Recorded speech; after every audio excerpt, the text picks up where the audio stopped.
Hey friends, how are you? My name is Lisa Brinker and I am a brand ambassador and an independent consultant working with in-store wine tastings, liquor tastings, and spirits.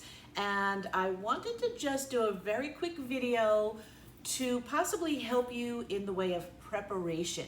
Some things that you can do before you go to a wine tasting that might help you feel less stress and super prepared for your event.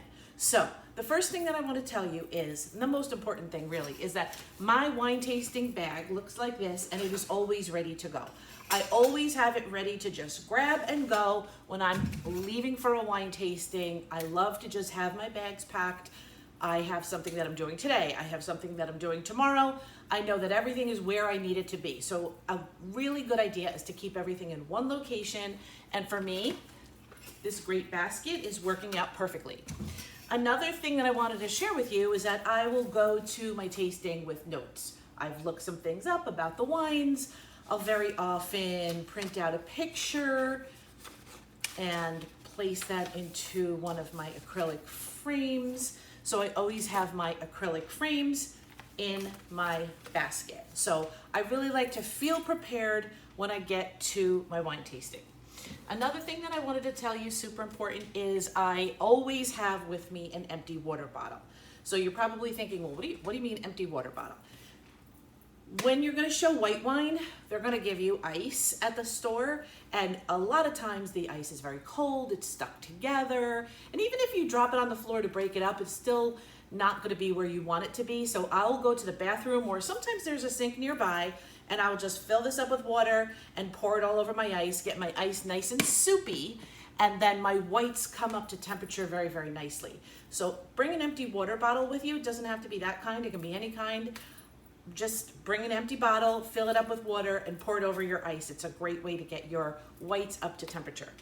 I always have with me this little metal bowl and a spoon, because sometimes I might be taking cubes and putting them into my little cups. So I like to have this in my basket as well.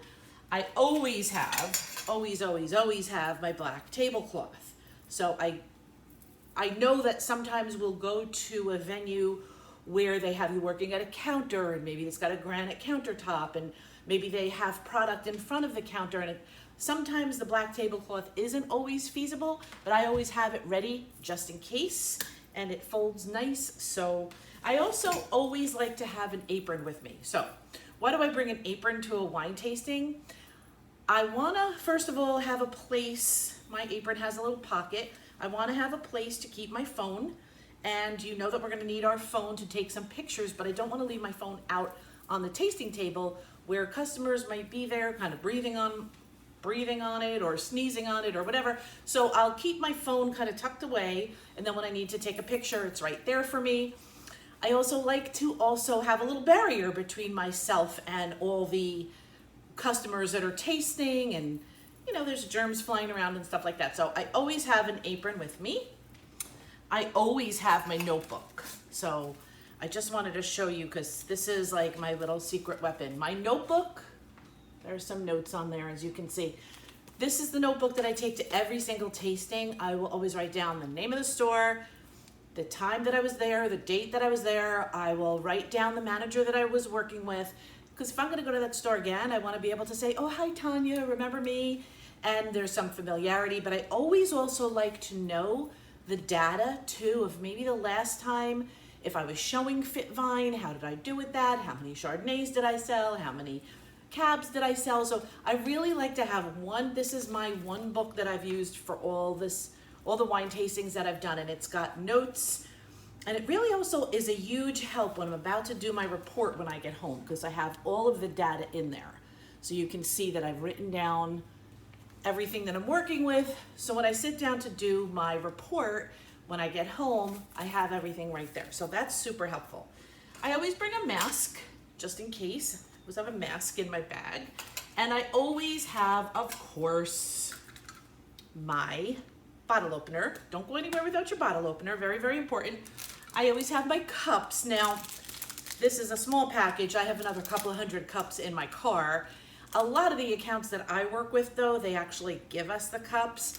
but I always have my cups ready, and I always have hand sanitizer. I really like to have hand sanitizer with me. And then I wanted to mention that we really like you to have a non-branded ice bucket. So what do we mean by that, okay? This is a branded ice bucket. You can see it's got another company's name on there.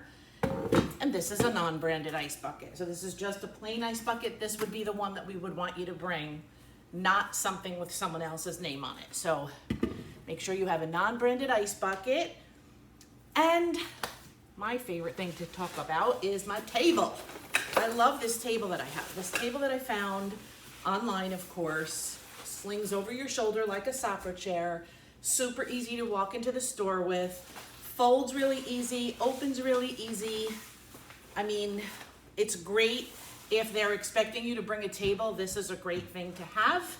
So I love my foldable table. And then finally, I wanted to talk to you a little bit about, I'm wearing all black, of course, as you can see. I really like to always have all black on when I do my tastings. Your footwear, right? You want to make sure that if you're in a liquor store, you have closed-toe shoes, and you want to have a good sole, almost like a sneaker, because those store floors are made out of concrete, and that can be a lot to stand on for 3 and 4 hours. So those are all my little tips for having a successful in-store wine tasting. Obviously, smile a lot.